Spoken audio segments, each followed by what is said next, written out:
Hello everyone, it is Jayla, and today I'm going to be exposing my lack of self-control.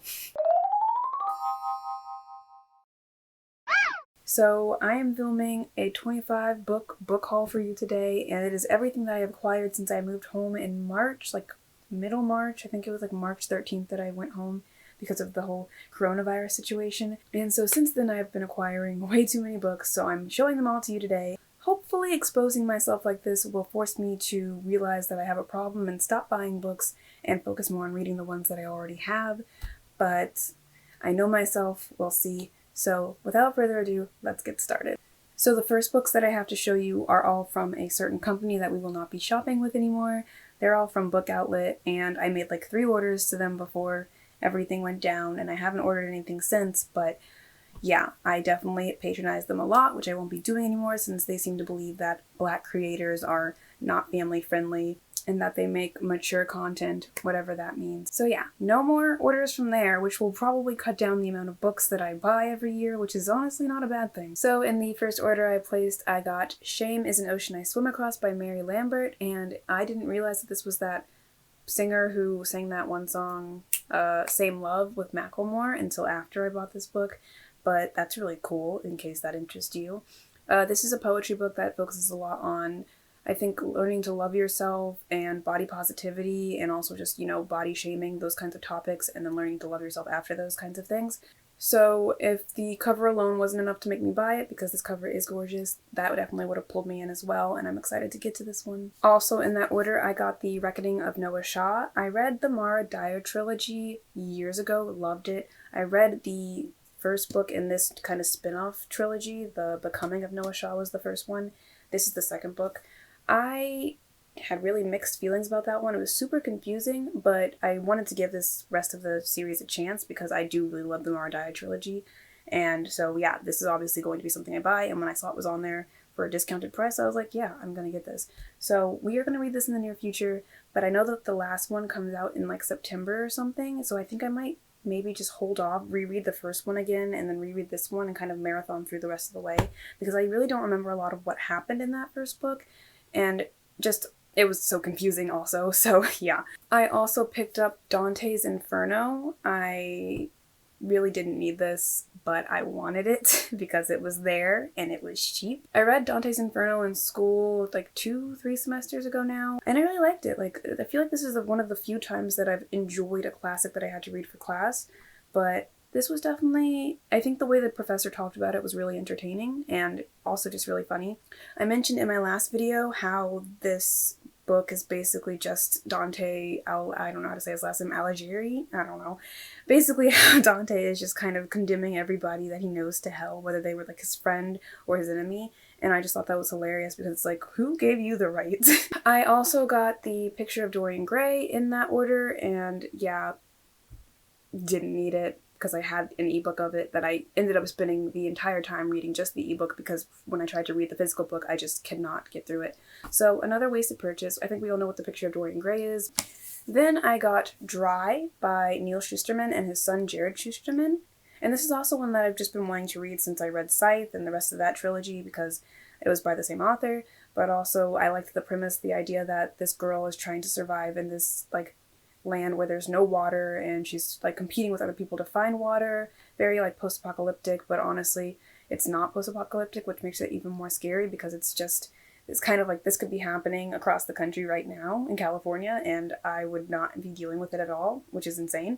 I did read this already, and I think I ended up giving it 3 stars. I feel like it could have been better, but I definitely don't regret buying it. I also read The Picture of Dorian Gray, so that's 2 out of the many that we are going to be talking about that I have read so far. Next, I picked up Only Human by Sylvain Neuvel. This is the final book in an adult sci-fi trilogy that follows these people who are like working on this hush-hush project surrounding like this alien technology, and they find this giant hand, and then they go around finding all the other parts of it, and kind of they find this giant alien weapon and like try to figure out what to do with that. I've read the first 2 books. I finally have this one. I was really glad that I could find it where I did because it's pretty expensive. But this is definitely one of the ones that I'm going to read soon, if not like next. Another book I picked up in this March order was Want by Cindy Pon.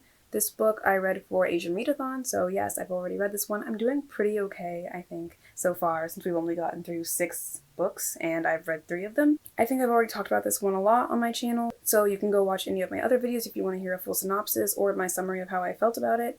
I ended up giving this one 3 stars, but again, it was another one where I really liked the premise of it. But if you are interested in a sci-fi, futuristic world where the rich get richer and the poor get sicker, then I would suggest picking this up. And the last book that I got in that first order was Queenie by Candace Carty-Williams. This book I read already, so yay, another one. And I really liked it overall. I gave this one, I gave this one 4 stars maybe.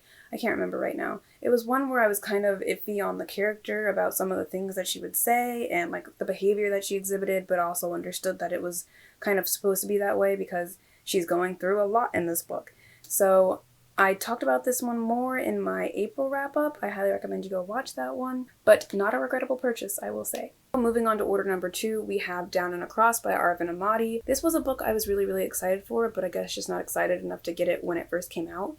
And when I found it, I was really excited and I wanted to read it so bad, and then I ended up hating this book. So that's sad. I talk about that a lot more in my April wrap-up, so go watch that. But again, another book that I've read, we're doing okay. I think I gave this book 2 stars. It might have even been a 1 star. I can't remember. I'm not good at remembering my ratings, but I know that they are all justified. This one is a book about a boy who realizes that he doesn't really have any passion in life, and so he kind of runs away, but not really runs away from home, to DC to kind of figure out what he wants to do and find his passion, find his motivation to live. Not motivation to live, that sounds depressing.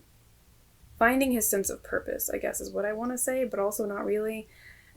Just like my explanation of this book, the book itself was meh. So the next items I got in that order were the box set of, you can't see it, the box set of the Three Body Problem trilogy, which I think is a great find, especially for the price I got it for.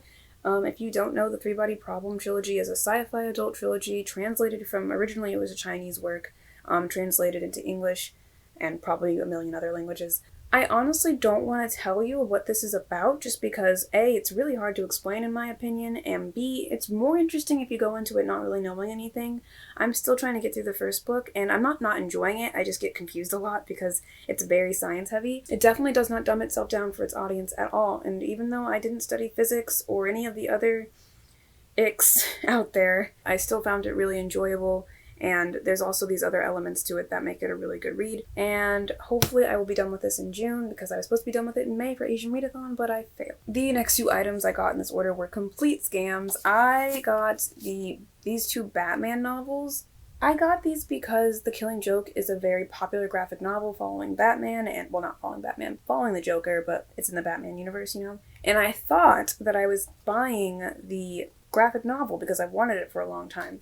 However, it is not a graphic novel, it is an actual novel. So, I felt got. I do regret these purchases because I just didn't get what I thought I was getting, and I thought that these covers were so cool and I was so lucky to have found them. But yeah, that is not the case, and while these are very stunning, amazing covers, and I do really love Batman, I don't think I will ever read these. I'll probably be putting these in the unhaul pile for my video that I'm filming after this one. So yeah, bummer, but I wish they had been graphic novels. I might try and read them because I do really enjoy Batman, but I just don't see myself. I don't really read superhero books. It's really a shame. Okay, the last one in this order from April was And the Ocean Was Our Sky by Patrick Ness. This book has pictures in it, unlike the other one. It's basically a reverse, it's a reverse telling of Moby Dick where it follows the whale's perspective. I've never read Moby Dick, but this actually made me interested to try and read it, although I feel like I probably won't like that, and I like this because I like Patrick Ness's writing, and also because of the illustrations making it easier to read. So, I ended up giving this one, I believe, 5 stars? I really should look at these before starting filming. I really liked it is what you need to know, and I do recommend it even though people have said it's boring. It's another one that I talked about in my April wrap-up, so I'm just gonna keep plugging that. But yeah, another one that I've read, so we are doing pretty well, I think. Okay, so this next pile is the final group of books that I got from Book Outlet, and the last group of books that I will ever be getting from Book Outlet, so RIP Book Outlet. But I will go ahead and show you these. All the books that I just had stacked up over there just fell. Okay, so first in this order is Chimamanda Ngozi Adichie's Purple Hibiscus. I really love Adichie's work. I think her writing is amazing, and just her as a person, she's amazing. She's just so smart and talented, and she's just one of those people that I will try and read anything that I can by her. I'm very slow to reading all of her work, but I've read 3 of them now, and I'm going to add this one as a 4th, and that's very exciting. Then I picked up Black Ink, which is, I guess the full title would be Literary Legends on the Peril, Power, and Pleasure of Reading and Writing. I love that alliteration.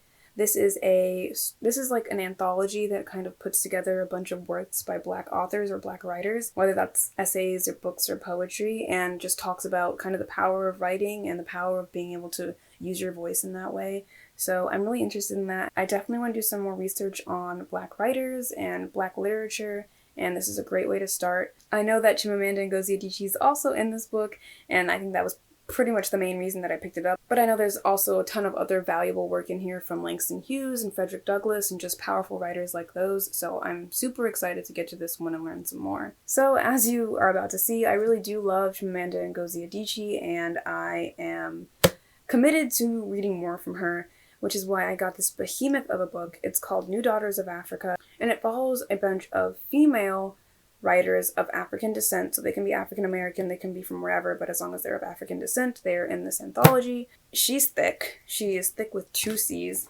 and she has Bible pages. I did not know this book was going to be nearly 1,000 pages long, so will I ever really read the entirety of this? Probably not.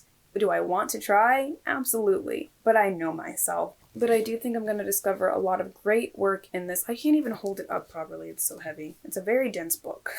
So I do think I'm going to discover a lot of very beautiful and powerful writing in this. And I hope that I get through most of it, if not all of it. Alright, so as you can see, there was a theme there with my other books, but this one totally breaks that theme. I have The Beautiful by Renee Ahdieh. I got this because I am doing a challenge that requires me to have a vampire book, and I've never read Twilight, nor do I have any interest in reading Twilight or any other vampire books in that vein. So when I saw that The Beautiful was on Book Outlet, I needed to get it because I was like, oh yes, an author that I'm familiar with who wrote a vampire story.